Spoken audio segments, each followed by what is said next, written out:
Hello, everybody. It's James here, and it's Ask Dutch Anything. And as you can probably guess, we're in the exact same place that we were as we were recording Storytime with Dutch Mantell 24 hours ago. Whenever this comes out, I don't know. You've got 2 books as well. Ask Dutch Anything in the World According to Dutch as well. If you want them signed, you go to dirty.mantell with 2 L's at gmail.com. Diplomas, hats, that kind of thing. I've got 2 books as well. Links are in the description about Owen, Hart, and The Rock. We're on Pro Wrestling Tees. Please visit us there. Links are in the description. Excuse me. Told you I was drinking. And also Facebook official Storytime with Dutch Mantell as well. Please follow us there. But the main email that you need is questionsfordutch@gmail.com. And that's how you, the fan, get in touch with us, the Storytime with Dutch Mantell team, to put questions to the crafty veteran himself via questionsfordutch@gmail.com. That's what everybody here has done. And yes, Dutch. I have a question. Yes. When you're saying this, and when you send this to be edited, what you're saying, does it come up on the screen like a email address or anything? Yes. We have we have presets where we have advertising for all these kinds of things. Yes. Okay. I'm just wondering. Well, there you go then. Well, as I say, questionsfordutch@gmail.com. If that comes up again or not, I don't know. But this is how the first person does it. I'm going to take these sunglasses off. Marty Jenkins has written in and says, does Dutch have any fond memories of Chattanooga, Tennessee wrestling, and commentator Harry Thornton? Thanks. Chattanooga, we used to do it. This is how it worked. We'd show up on Saturday about 12 o'clock to the TV station in Chattanooga. And we would drive from Nashville to Chattanooga, right to the station, because maybe we got there a little later. Maybe we got there about 2 or 3 o'clock. But about an hour after we got there, it went live in Chattanooga. We had a live show in Chattanooga, and all it was designated for it was the house show that night in Chattanooga. So, and it was an easy show to make. Crowd was, for a TV crowd, pretty lively. And Randy Savage was there with me. And we had some really, really good TV shows. And had some pretty good houses. Never sold out Chattanooga, though. Never. And it used to be it was a pretty good wrestling town. And Harry Thornton was the announcer. And I think the TV he was more instrumental in getting the TV. And Nick Goulas was the promoter. My God, they would argue. They'd almost come to really blows back in the dressing room. And I'd look at them, I said, "Not damn, guys, lighten up." And it was UMFer and USOB and this, that, and the other. And all of a sudden, then he'd go out and do the show. And had some bad blood between them. But Harry Thornton was very, very well known in that town. Everybody knew him. He'd been on TV for like 30 years. Everybody knew Harry Thornton in that town. And he made a lot of money because of commercials and all that. But he had a son named Butch. And Butch was a classic F-up. He would screw up a wet dream. And I don't know whatever happened to him, but he tried to, he was a wrestler at one time, horrible, but he tried it. So that was all my memories about Chattanooga. And I was only there I only worked that territory about a year, maybe less. And then I went to Puerto Rico. Where does Butch rank as far as the George Goulas rank of, let's say, George Goulas to Bret Hart? Everybody's above George Goulas. I mean, a deaf mute would be above George Goulas, but he's down there with them. But he's not in George Goulas range. Tyson Hadley, Vancouver, Washington. He sent a link with this that I hope you've watched anyway. Hi, Dutch and James. Did Dixie Carter ever blacklist Paul London from ever joining TNA? There's video of him talking about how hot Dixie was and asking if she's 25 and how Dixie blacklisted him and he hits himself with a beer bottle in the same video. I don't know where this came from. And I never knew that Dixie blacklisted anybody, really. And I don't know where this comes from. I don't know anything about it. You know anything about it, No. James? Other than the link, Oh. no. I mean, you saw that. So you were never directed to blacklist Paul London, never hiring. No, I'd never even heard his name come up. But I think Paul London liked Dixie a little bit because Dixie was a party girl. So I don't know, anything was capable of happening back in those days. Have you ever worked with Paul London or been in his Never met presence, him. really? I never met him. Never met him. Next question. DS says, hey, Dutch, did you ever have any interest in starting your own territory like a Smoky Mountain Rest? I know the answer to this, but I'll get through it. Also, would you have wanted You know the the answer. What'd you backer? say? What did you say? I know the answer. I know the answer to this already. Or put your own money in. Would you want a financial backer or put your own money in so you wouldn't have to deal with other people's bad ideas like the mummy in Smoky Mountain Wrestling? So was it ever a consideration for you to open your own territory or even operate your own town? Well, I've done that. I promoted my own towns, which is, and they did pretty good, but it's almost a 24-hour job, really. To promote a town, you got to go out there, you got to talk to people, and you got to you got to do a lot of interviews, and it's more time consuming than it is everything else. But just I think if you went in and you did a town, even without any names, and did a pretty good sale job up front, I think you do okay. But I never thought about owning a territory. Never thought about going in business for myself because it's pain in the butt. As I was saying, how do you make $1 million in the wrestling business? You know how you do Start with 10 million. You start with 2 million and you'll lose down. But at least if you stop at $1 million, I think it's a success. Very easy to lose money in wrestling. I had a guy one time come up to me and, you know, if you're just starting out, you're not going to make any money, period. And he said he didn't want to make that. I said, well, what do you want to make? He said, well, I want to make as much as I can. I said, well, I understand that, but what would be a good figure for you to make? And I hadn't made a lot of money on that town. And he come up with a figure. I said, you got to be out of your MF mind. I said, you're not getting that because I don't have it to spend. So, and I said, I got an idea for you. What? I said, you live in this town, right? He said, yeah. I said, well, you didn't draw nothing. So my idea for you is next time, why don't you promote the town? And then when you bomb on your ass, then have some guy come up and ask you if they want a lot more money.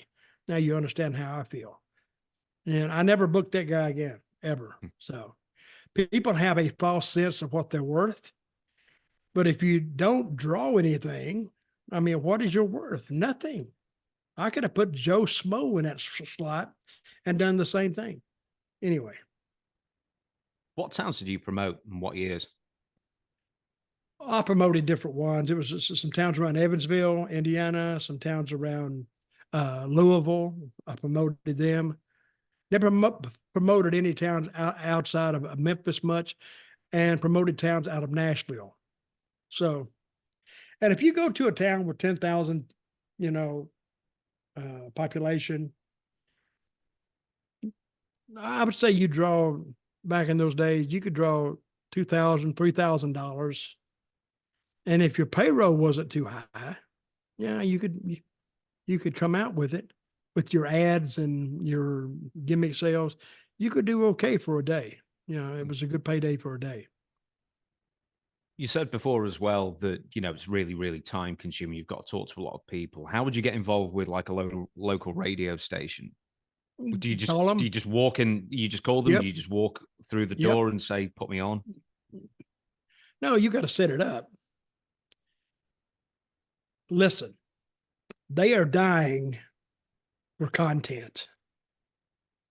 It's like podcasters Say, are aren't we dying. all? Aren't we all, dear? They're dying for content. So you go in there and you offer, hey, I'll sit down with you for 30 minutes or an hour. We'll talk about this wrestling match coming up and plus everything else.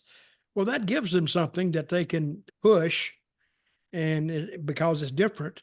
And you come into the town, Then you go to the newspaper and you do an interview with them. They're dying for content too. And then if you can get a sponsor or two, and the sponsors aren't much, you can't charge them much, but if you charge them $100 to put their name on the poster, if you put 5 sponsors on the posters, hell, you made money already. Because the posters cost you about 25 cents or maybe not more than 50 cents to make. And these are the big posters too.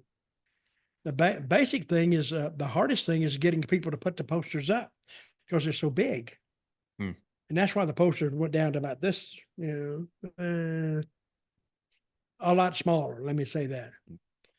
But it's something coming to their town, and I've done very well in some towns, very well. Do you know what was your cut? So if you're promoting a town, what was your cut of the profits? All of it, or? No, I'd take all the profit. But the payoffs back in those days, rule of thumb, it was by the rule of thirds. Thirds for the expense of renting the building, moving the ring, and advertising. That's a third. Wouldn't take that much. And then a third goes to the talent. And then you get the other third, whatever's left. So if you do a $10,000, let me say you draw a $10,000 house by rights, this was the rule of thumb, $3,300 was supposed to go to the talent. Now, according to how many people you put on that card, if you only put 8 guys on it and they did $3,300 payoff for all of them, the talent did very well. So, but if you put 20 guys on it and a $3,300 payoff, they're going to make about $150, $100 each. I mean, isn't that why, like back in the day, like certain territories, and I know you'll tell me which territories were not guilty, but would be more doing that. They'd have like 8 or 10 or 12 people on the card. Yeah. Even like 6 or 8 in some cases. Have a couple of singles matches at whatever it was, and then at the end they'd have a captain's tag match where it was just all the guys who are at the beginning of the card, then main event as well. Who did that? Oh, there used to be a guy called something Van Fleet was his name. He was an independent promoter, and he would start in the spring. He would, when it would get cold up north, as soon as it started to warm up, he'd start moving south. And he'd go down through Virginia and North Carolina and South Carolina and Georgia, and then down into Florida. And then about midsummer, he'd book all these in advance. Van Fleet would start moving back north, and then he'd go up, similar to what the same direction he came, but about 20 miles difference, and he'd work his way back up. And by the time he got back up to where he started, it'd be like early October when it's getting cold, and his year was over. His tour was over. Now he may have lived in Florida. I think that's where he lived. He lived in Florida, but he would start up north and work his way down, then work his way back up north. I've never asked you this before. Have you ever worked on an Indian reservation? I think one time. It was in somewhere in North Carolina. It was a Cherokee Indian reservation. I think I worked there. I can't remember. And the attendance was very good. Really good. Because Wahoo was on the card. I remember that. Well, he's got to be the main. He's got to be going over as well, surely. No kidding. We'll move on. Next question. Kevin says, "Hi Dutch, curious to know what you got paid for being a non-playable character in the WWE 2K15 and 2K16 games? Thanks. Got paid weekly. That's all I can say. Very weekly. You I can't don't even remember think- the number. I don't think I even got any money from that. Everyone gets money from the games. It must have been a bad payoff if you can't remember it, though. Oh, I've got some really embarrassing checks from WWE. Listen, those payoffs range. I don't even know how they figure them, and they never tell you. They don't want to tell you. So, all the games I've been in, I basically give them a pretty decent upfront payoff that they pay me up front. Then I kind of forget it because whatever it does, I'm not getting it anyway. So not much. The WWE payoff, even with their own, say they sold my gimmicks, and now I know Zeb Colter wouldn't sell a lot. Jack Swagger wouldn't sell a lot. But I would get embarrassing numbers. Embarrassing, like $24, $36 or something. I've got one of 36. yours. What? Back home, it's sat on the shelf, one of your figures. Well, that was figures. That's not, Yeah. but they were selling like pictures or T-shirts or whatever. But I don't even know how it works. I don't even want to know. Did you ever have any involvement in the games as far as having to do voiceovers or Nope. motion capture or have images taken of you from all sides to Oh, get I have images taken, but I never had any like in-ring stuff. Now I've seen some stuff where I'm in a match with Abdullah and somebody else. And why I really like this one, I'll send it to you. Hell, I end up beating Abdullah and somebody else in a three-way. Hell, I like that. You don't see that a lot. But, and some of the stuff they're doing now is very, very good. So. Next question is Spencer Yates. Hello, Dutch and James. Bruiser Bob Sweetan may be the only wrestler I've ever heard Jim Ross describe as a miserable, no good piece of shit. Bob Sweetan sounds like the type of guy most wrestlers and promoters would try to avoid, except for maybe Grizzly Smith. My question for you is, have you ever been in the same territory with this piece of garbage? Thanks for the time. Love the shows. Yes, Bob I Sweetan. have. Yes, I have. Jim Ross described him accurately. He's the most miserable MFer I've ever run across, really, because he sits there. He's got a sad looking face. Everything, he's negative on everything. And he sits around like this, like, oh God, he hates himself. And 1 minute he wants to kill himself. 1 minute he wants to do something else. The next minute you want to kill yourself for being in the same room with him. Yeah, I don't know what's wrong with the guy, but I heard he had some bad charges against him or something, young kids or something. So, but I got to always his daughter. Well, I got a feeling of him that wasn't.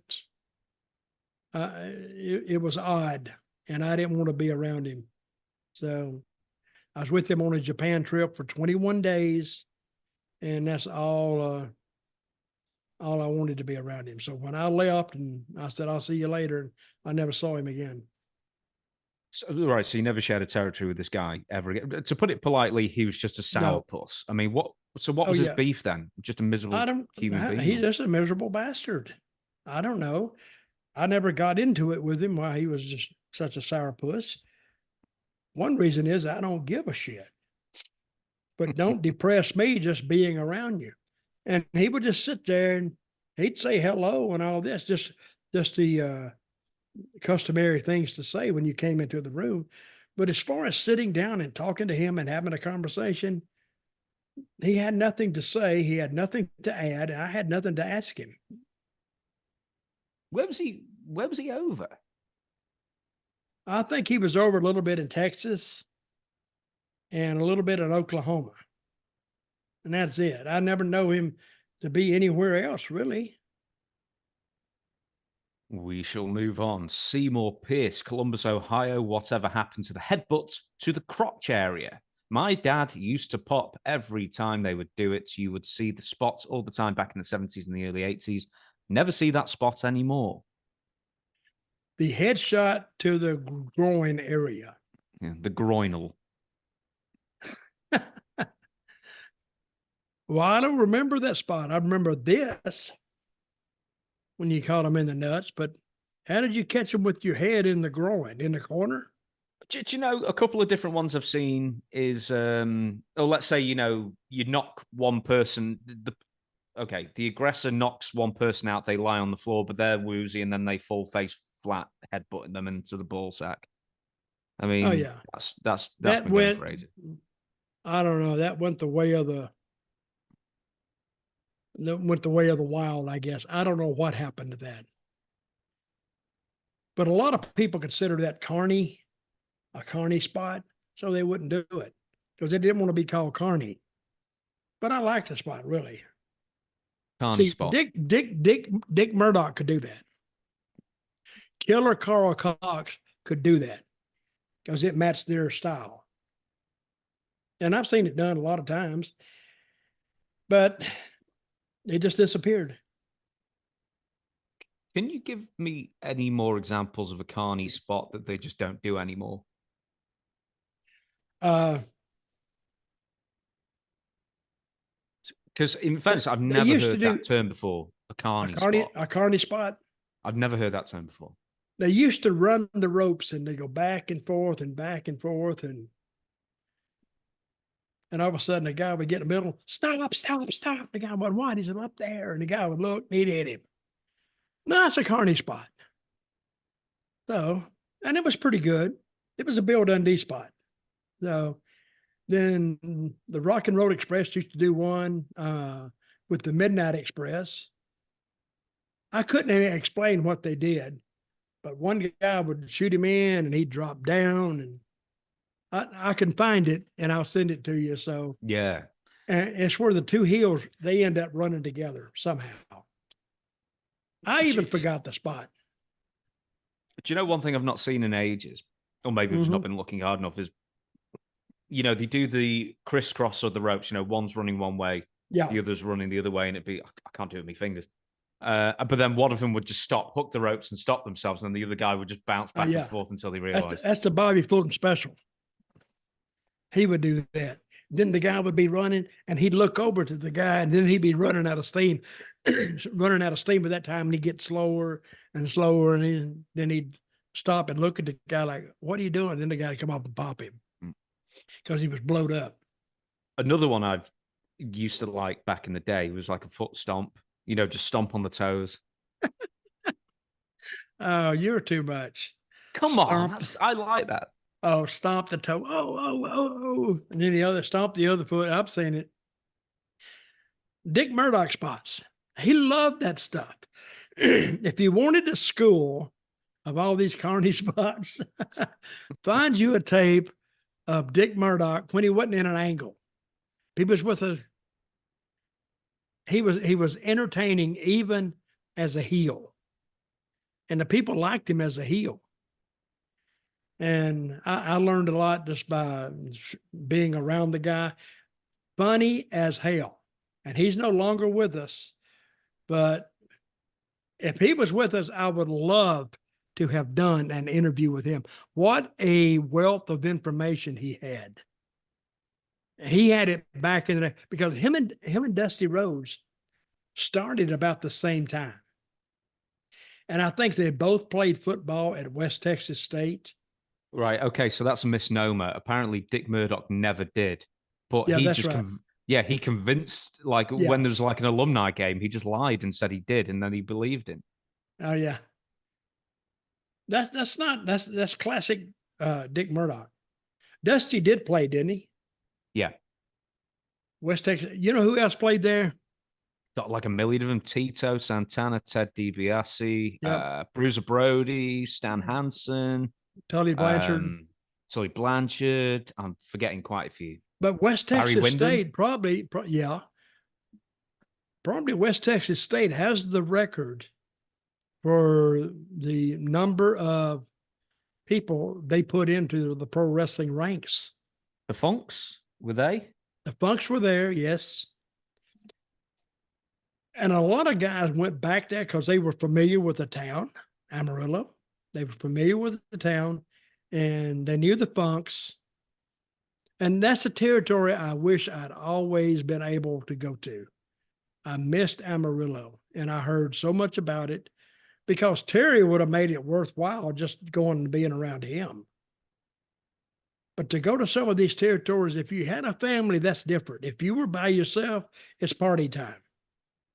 You could party all the time and just make the shots. I'm just looking at a list here. We didn't mention Bobby Duncombe Sr. Mm-hmm. Who else? Kelly Kaniski. He played there. He's from Canada. Kelly.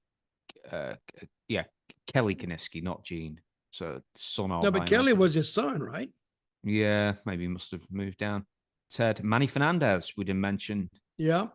And I think we got the rest. That's a crazy bastard, too. So we need to do a whole thing on Manny at one point. Do you know, there's one thing about Dick Murdoch I'd like to ask you about. WWF 1995. So Royal Rumble 95, January. You debut with the company around that time, January 95. And so does... Yep. He doesn't debut, but he reintroduces himself. And he's part of the Royal Rumble match as Dick Murdoch. And he doesn't really appear on television, I'm not even sure at all after that. But he's hired for like 6 months by the WWF, apparently just because he was just so much fun to be around. And he was good for the locker room. What do you remember of Dick Murdoch in the WWF days, in the mid-90s WWF days, where he was just paid to turn up and drink? I asked him one time, I said, what are you doing here? He said, I don't know. They called me or something, wanted me to come in. I just show up. And when I get, he said, I'll do anything. I show up. They don't have anything for me. He said, that's not me. That's them. But they should have put Dick in something because Dick just wearing a coat to the ring, he can make an angle out of a coat. He can make an angle out of anything because he was so full of bullshit. He was entertaining as hell. He really was. Now, I was in Puerto Rico when he was the booker, and I forgot there was this really big guy, about 7 foot guy, and he told the guy to do something in the match that he didn't do. So later on in the night, we were going to have a big, everybody run in, a heel run in, then a babyface would run in, heel run in, babyface run in. Well, he ran in one night, and then Dick was following him, and I didn't know it at the time, but Dick was mad at him. Dick beat the living shit out of that guy. And I talked to Dick the next day. I said, what was that deal with you? And I forgot the guy's name now. He said, I told the son of a bitch to do something. He didn't do it. So, hey, welcome to the pro wrestling business. And he just beat his ass up. Dick was tough. He really was. I was in West Palm Beach. Oh, yeah. He had what he called a 6-inch punch. I believed it too. West Palm Beach one night, and I've told you this before, he came back from the ring, and him and why I compare him to Killer Carl Cox, they both had the same punch. They put it here, and they wouldn't wind back and throw it. They just throw it from here. I call it like a 6-inch punch. They knock people out. Dick was legitimately tough. Killer Carl Cox was legitimately tough. So, and good guys. I'm going to do a game with you. So WWF, Dick Murdoch, he was there for about 6 months estimated. Have a guess how many matches he had in 1995 for the company. 6. 1. Royal Rumble, and that was it. And he just showed up? He showed up for 6 months and got paid, and then apparently he got a job with the Coors Brewer people just to make appearances and drink.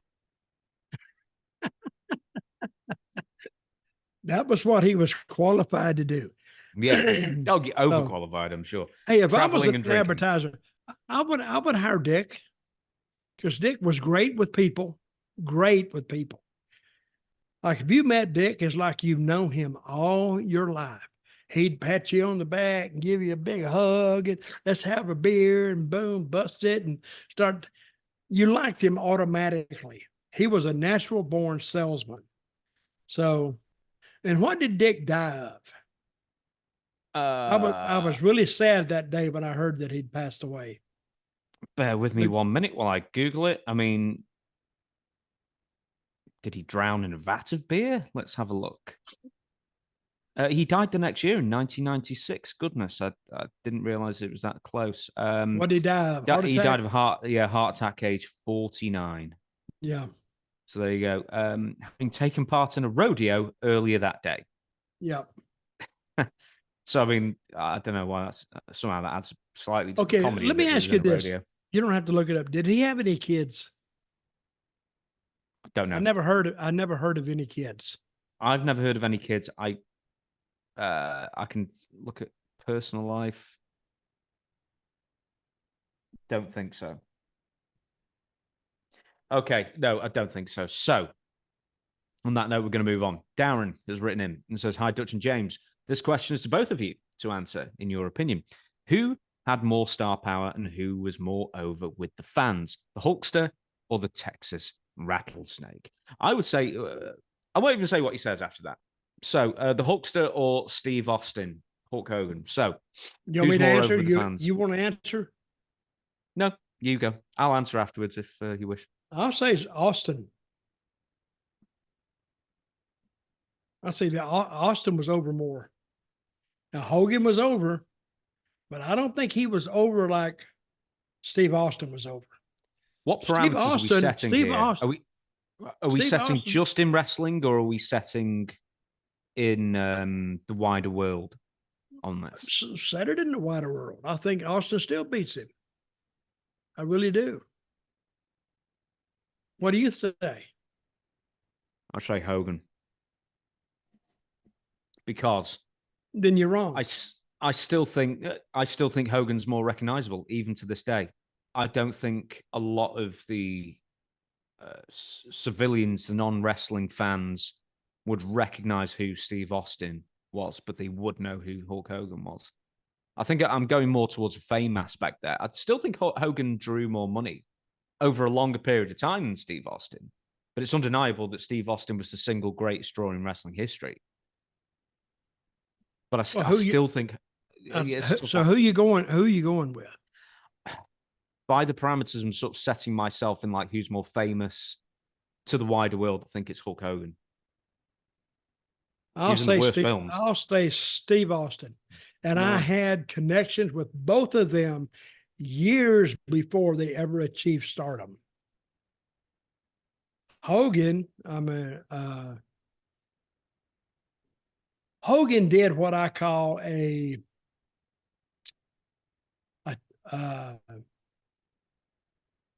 I don't know what I'm going to call it, but he did cartoon wrestling, basically, working the people and showmanship.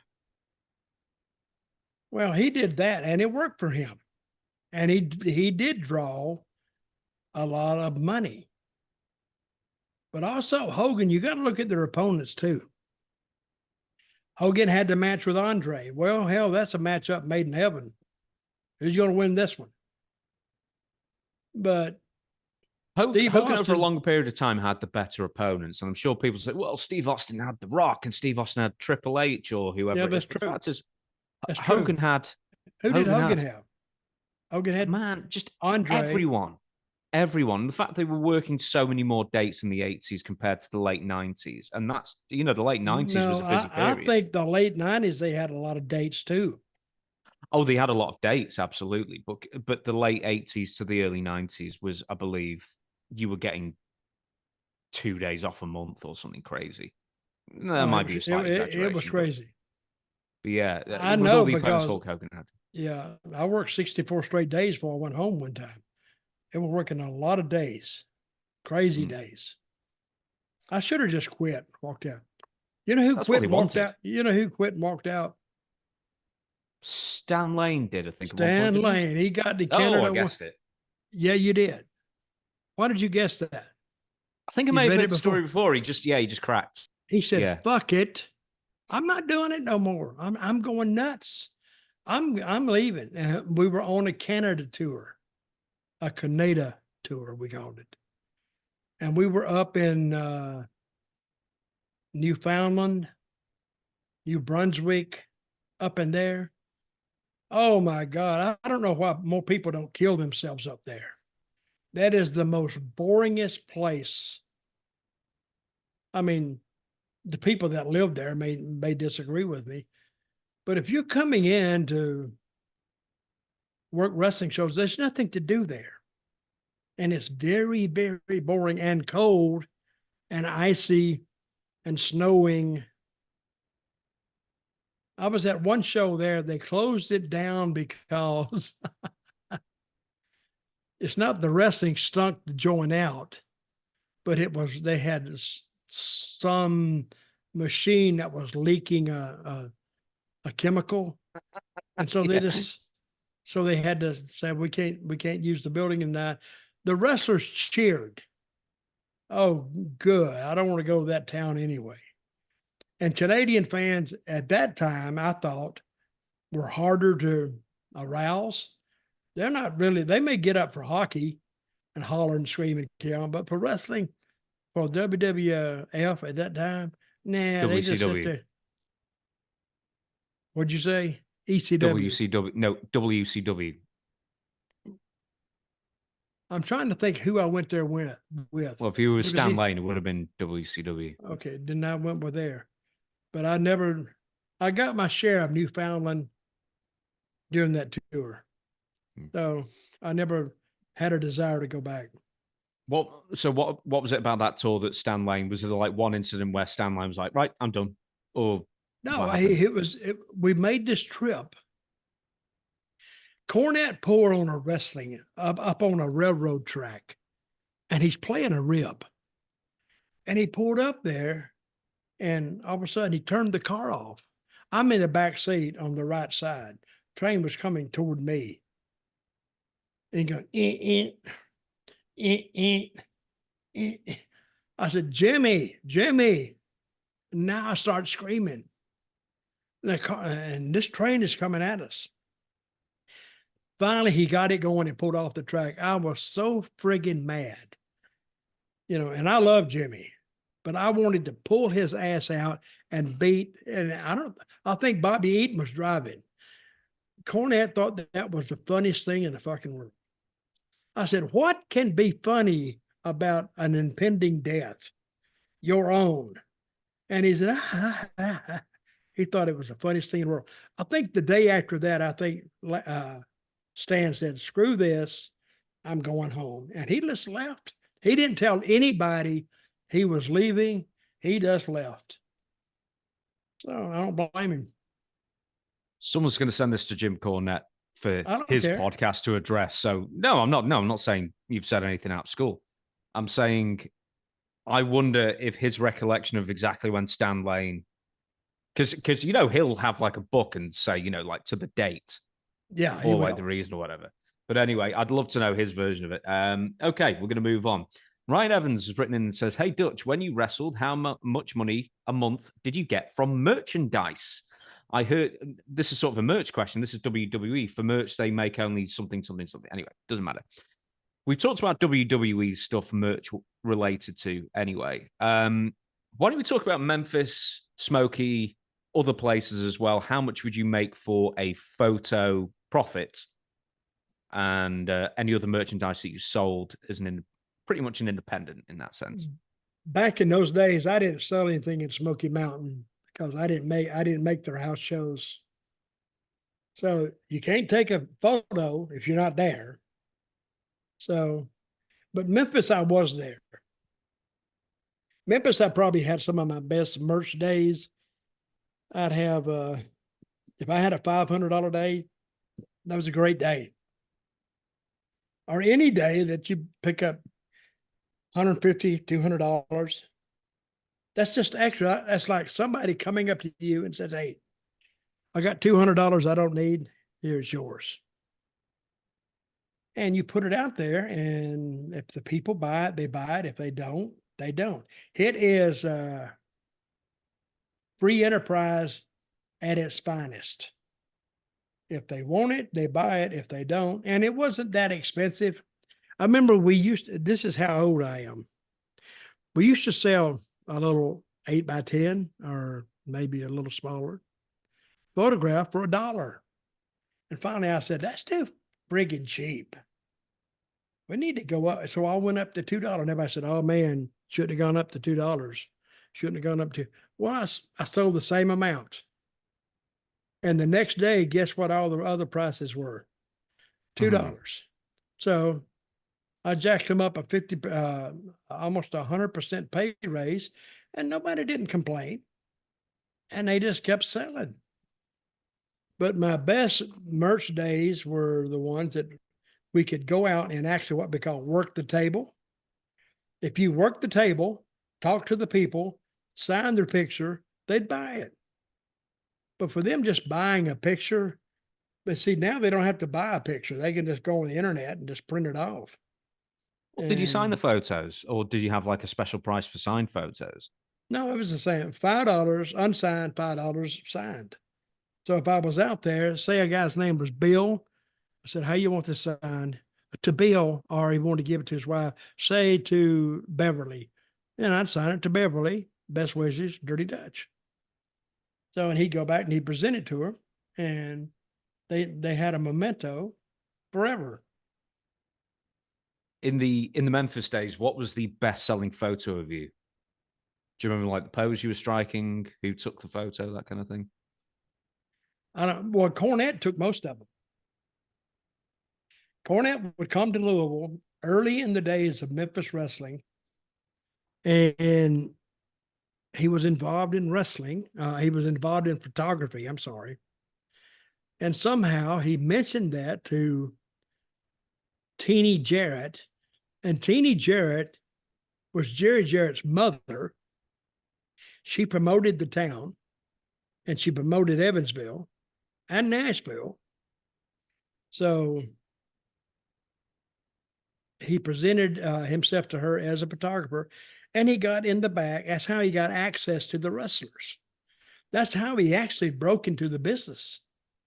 And I think when he finally, Jerry Jarrett broke him in as an on-screen character, as Jim Cornette, and he had a great story. His family had money. He was from Louisville. You know, his daddy was passed away, and, you know, they had all this money. It was old school money, and got him in the business, and it worked for him, because I know a couple of guys that used to travel with Cornette. Cornette had a ton of heat, because Cornette is the type that gets heat anyway. Because if you met him on the street and talked to him a little bit, and he played the character on you, you'd want to kill him. Because he was always looking down at people that he was no more above than anybody else, but he was looking down on them, and they took that as an affront, and he used that his whole career, and it worked for him. Aside from photos, what else did you sell at the gimmick table yourself? Oh, T-shirts, basically, pictures mostly, because it was easier. I sold pictures, and I sold a few T-shirts, not that many, and I don't know what else I sold. I think it was pictures mostly, because the wrestlers, got access to it right away. Yeah. Now I have had the promotion sell their pictures, and I would get, like, every quarterly, I would get cash money I'd get like $1,000 or $1,200, but that was like 12 weeks. See what I mean? So that meant, and I always said like, wait a minute, I'm only selling like, I was trying to figure 100 pictures a week in 4 towns. I said, I got to be selling more than that. But I never questioned it. I just went along with it because it was easier sometimes to go along with it than to question it. So, and it was free money anyway. It's like somebody just come up and give me $1,200.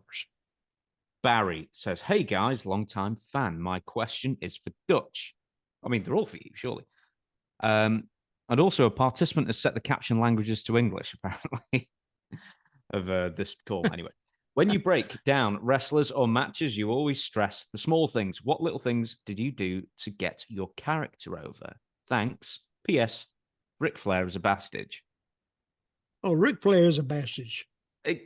No, it's just certain things that I didn't do a lot of bullshit. And I sold the things done to me. If I got punched, I sold it like I got punched. For real. They wouldn't all knock me out, but they would stagger me. So you got to sell that stuff. How many times have you seen some big move done to a guy and he gets up like nothing was done to him? So what is the purpose of it? Nothing. So they could have actually, if you edit that match and you leave that out, you can't tell anything happened to the guy.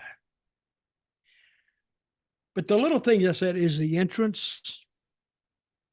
You got to work from the entrance. As soon as you come in view of the audience, you got to start working right then. And you sell your character all the way up to the ring and all the way back. Never go out of character. And there's a few things you might be able to chuckle about or laugh about, but that's only humanity working for you there. But if I was Dirty Dutch from the beginning, I'm Dirty Dutch at the end. And I never varied from that. Next question. Vince Rudo with a D. Hi, James and Dutch. Russo. No. Anyway, he contacted you recently. No, you contacted. Anyway, forget it. Hi, James and Dutch. Has Dutch ever had an erection or wrestled someone who had an erection during a match? The Iron Sheik infamously had an erection during his title match with Hulk Hogan, and I sent you the photo as well to prove it. Did I have an erection when I had a match? I cannot recall. What kind of question is this? I have never had an erection during a match. Hell, I have trouble having an erection now. You're not even wrestling. Oh yeah, I wish I'd go back and have an erection in wrestling, but no, I never had one, and I don't know why somebody would have one really. But particularly beautiful lady in the audience, Pat Patterson. Well, I used to be in the ring with guys, and they'd have me, and they say, "See that girl in there in the red? Yeah. Oh man, I'm going out with her later tonight or something." And he just talk about. Then he'd turn me the other way, and this is a good looking baby face. It's the girl in the blue. Oh yeah, I jammed her last week or whatever. He just give me the whole story. And then sometimes I'd get him same way, and I said, "Yeah, see the girl in the red? I've already been out with her tonight." So making his apparent date with her later on second class, but some guys would describe the girls in the audience, and the good-looking girls tried to find front row, and of course, a good-looking girl, she's gonna get noticed anyway. So they knew what they were. Them? Who'd wrangle them? Was it like someone in a territory who'd wrangle the women, or would they just be? What do you mean wrangle the women? You must have heard that. Okay, right. Let's say they're good. They're going to show up. I know they're going to show up. What I'm saying is like they're already in the building. They bought tickets. Is there somebody out there inviting them to the back, like a concert? Maybe a few times. but not much. In teeny Jarrett in Louisville and Evansville, oh God, she would get mad when a guy would find a girl and try to invite her to the back. She didn't come in the building. She came to the back parking lot. Oh, she'd get mad as hell. But what she got mad about was she didn't know how old this girl was and what problems it was going to cause. Because if it caused the wrestler some problems, it was going to cause her problems. So what she was saying, I don't mind you doing it, but don't do it on my property because I'm responsible here and I could get named in this. Because we all laughed about, you don't know what the hell you're talking about. But Teeny Jarrett, I always liked her. She was always a nice lady to me because I always treated her very nice. I always treated her with the respect that she deserved. Plus, I knew her son, Jerry. So, and she always liked me because of that. Now, some of the other guys, they said, oh, F her. So we don't give a crap about her. I said, well, you better give a crap about her. I said, if she goes to Jerry and says that you treated her like crap, you may be doing a hightail out of this territory real quick looking for another job. And that kind of sobered him up a little bit. But Tina Jarrett was a good promoter and she knew what she was doing. And she was a good bookkeeper, good, she was good at everything and nice lady. To go on what we were saying beforehand, I've heard this as well. If you saw a particularly beautiful lady in the, let's say in the corner, in a certain corner, Yeah. then the wrestlers would migrate towards that corner and start, Oh, yeah. doing all the moves in front of her. And she knew it too. Yeah. These girls, if they're really good looking, they know they're good looking. And when they see the wrestlers working their way toward her, it just feeds her ego. And of course, Ric Flair would have her.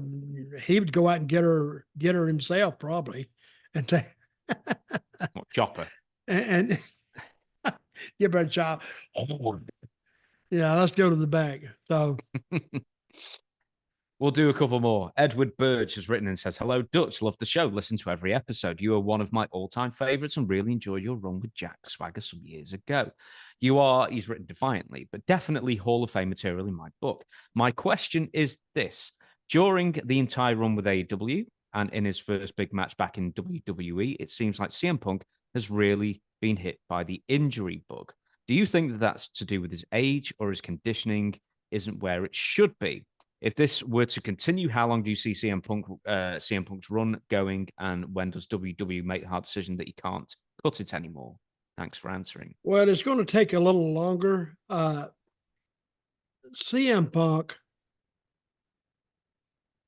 to me, I don't know why he's over so much as he is. I really don't quite get it, but he is. So if he is, he is. People like this guy. He has a connectability to the fans, and you can't deny that. So him having the accident bug or the injury bug, I hope he gets over that because there's a lot of money in CM Punk because they got a lot of opponents lined up for him. He's set now for the next 2 years anyway, if he stays healthy. And if he can stay healthy, and even if he doesn't stay healthy, he's still going to end up in a commentator's job or something else. But he's actually a great athlete, and the people respond to him. So, but the question was about his physical condition. If he stays healthy, because there's nothing you can do if he doesn't stay healthy. Well, exactly. I mean, when did WWE cut their losses if he tears his quads next or something? When's he coming back, or has he already come back? No, he's not come back quite yet, but I suggest within 2 months he'll be back for SummerSlam, I'm pretty sure. Mm-hmm. So, and he's a great addition. He's a great addition to their roster. I was there when he quit. He just I walked know, out. I know. We've discussed Said, it. he said, "Screw it, I'm gone." And hard to replace him, but things like that happen. Wrestling fans follow that, so we'll see what happens. Wrestling is like football. If the guy gets hurt, he gets hurt. And I think fans understand that. But whoever they replace him with doesn't have the same luster or the same shine that CM Punk had. So whoever they replace him with is not going to be equal to the original. There's only two more questions on the script, so I might as well ask them both, I guess, and then we'll call it a day. Paul Hunt says, hello, Dutch and James. First of all, I love your books that I bought last year. Both are great reads. Dirty Dutch Mantell with 2Ls at gmail.com for the signed versions. As a New Zealander born in the 1970s, I watched our local wrestling as a child by promoter Steve Rickard, who I believe was on the NWA board. I think he bought into Hawaii. Steve Rickard. But local wrestling disappeared from our screens until then. WWF was shown in the late 80s. My long-winded question is about your knowledge of New Zealand wrestlers, such as Luke and Butch, Rip Morgan, Tony Garea, Bad Luck Fale, and Jay White. Have you got any good stories of them? So I'll give you the names again. Luke and Butch, Rip Morgan, Tony Garea, Bad Luck Fale, Jay White. Any stories of any of those fellas? I'd have to think of Luke and Butch, but they got some stories, but I can't think of them right now. Jay White, I don't know. Who was it? Tony who? Tony Garea, he was I know him. an Good agent guy. for a million years, yeah. Good guy. And who else did they name? Bad Luck Fale, which I imagine you've not I don't met. know him. No. I've never even heard of him. So that's a name that hasn't come up in a while. I know the name, but he's not been around for a while, as far as I know. What's his name? Bad Luck what? Bad Luck Fale. I don't know who he is. I don't even know what he looks like. So Luke and Butch. Luke has a lot of stories. A lot of stories. You know, I need to get Luke on our podcast. I saw him at WrestleCon. If you and I was pleased to say he recognized me, which was very flattering. If you can understand Luke, he's got great stories. But the problem is, he used to tell me these stories, but I would have trouble understanding what he was actually saying. So, but Luke, yeah, but great guy, former colony, we can understand what they say just fine. Or I can anyway, so it's not a problem with me. But some people really struggle with his accent. I don't. I do, because me and Luke trying to book Puerto Rico. Go on, give us a story about Luke and booking Puerto Rico. Luke said, yeah, mate. I said, what, Luke? What about this first match? El Gigante? And he'd say somebody else. I'd say, I don't give a shit. Book whoever you want, Luke. I don't care. Yeah, okay. And he'd write it down. I would handle the last three matches because those were the angle matches. I said, Luke, I'll worry about those. You just get the underneath and just put the baby face. Just put the baby faces over, except for a few matches we'll slide the heel over if we got plans for him later on. And he'd do that. So, and business come up. Business, we were about a month, 2 months, we were selling out. So that's about, you got to take your time in booking. It comes slowly and slowly and slowly to finally you pique the fans' expectations enough that they find it interesting enough to go buy a ticket. To not only buy a ticket, but to leave their house and go down to the building, wherever you have it, and park the car, come in, buy a ticket, and sit down. That's really quite a chore when you get them to make all those moves just to see the show live. And we showed basically the next week on TV, we'd show the whole show almost in different, we may end up with the main event on last, but they would still watch it. They've already seen it. So somebody said, well, why do you do that? Why do you make the people pay? I said, it's working. Why do you care? Why do you want an explanation of it? I don't know. Maybe they want to see it. I don't know. But I would mix it in with a bunch of other stuff, some stuff I've done on the street, some clips, but it worked. So instead of me sitting down and saying, why is it working? I just went with it that it was working. And I started with a 2.6 rating IWA. And then it went to a 3.6. Then it went to a 4. Then it hopped up to like a 6. Now it's catching on. I got it. Then 8. Then when I got to 10, I went, damn, I'm kicking ass here now. And it went up and kept going up. My highest rating in Puerto Rico was like a 21.6 or something like that, maybe a 22.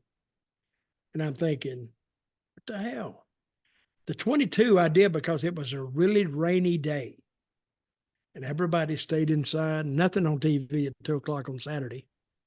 So they tuned into wrestling, and that's why it did a 22.6. He was going to do it like a 19 anyway, even without the rain. But it happened to rain that day, and we set a record. So, but I got everybody kind of over. Everybody was a character. And when you only have like 14 characters, it's not that hard to get everybody not over in the ring, but over with those little vignettes I would do of them. Now, this is the last question anyway, and the buffet is closing soon. So I've heard that before. With a horrible food that, oops, pen spit out of my mouth as well. The horrible food I've got to put within grease. Right, so the last one, Eric Blyme, Louisville, Kentucky. Hello again, Dutch and James. As someone who has watched wrestling for years but never got to be in a ring, I have 2 questions.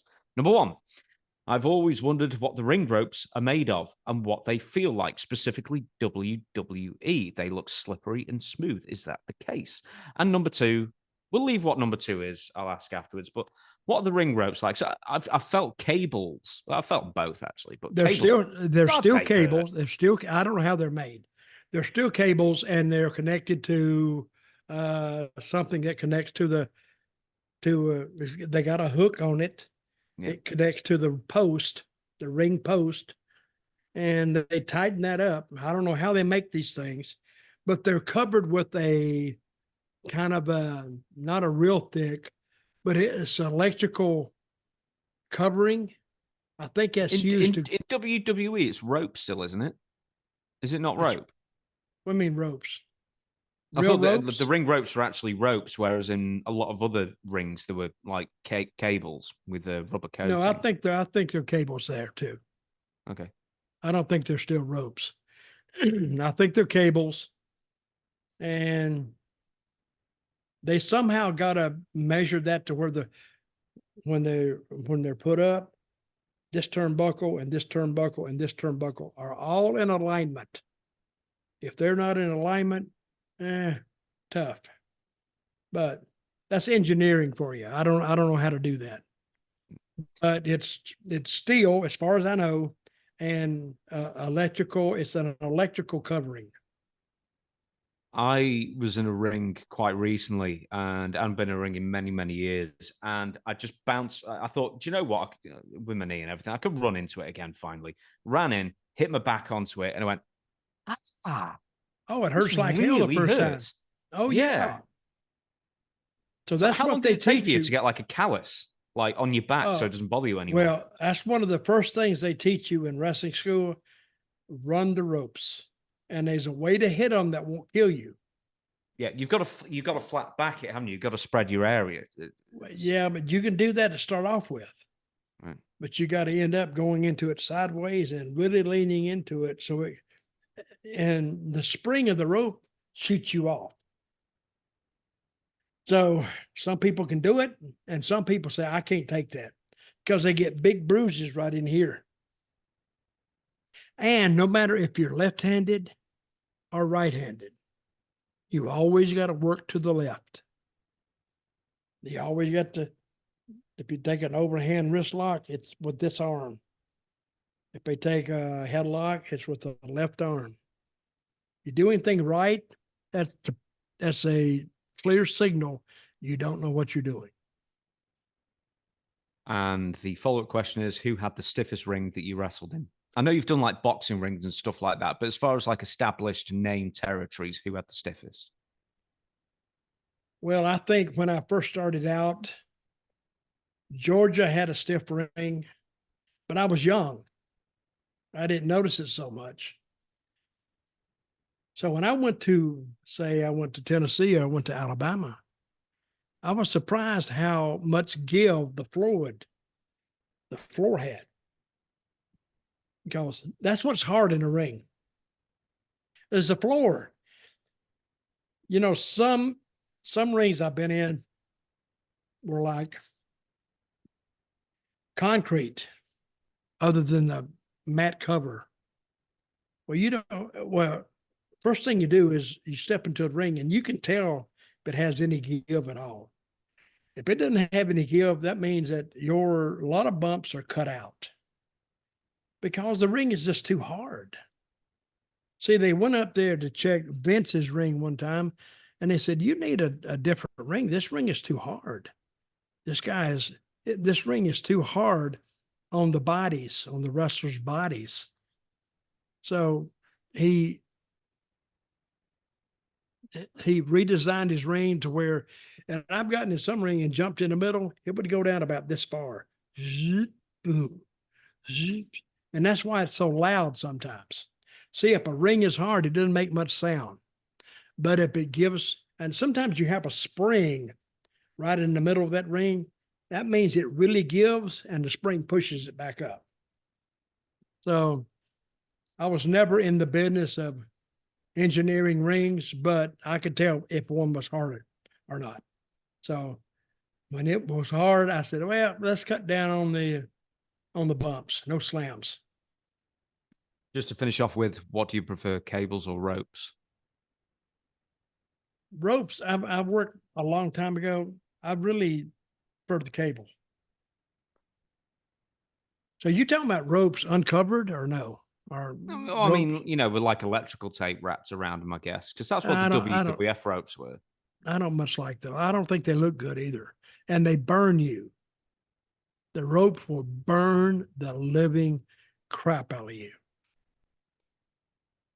On that, the burning of the living crap out of you, we're going to leave it there on that podcast. Thank you, everybody, for watching so much. We will catch you again next Friday for story time, whatever episode it is. I've already lost it. 105, probably, I think it is. But for now, thank you for watching. We'll catch you again on Friday in Dutch. We the people.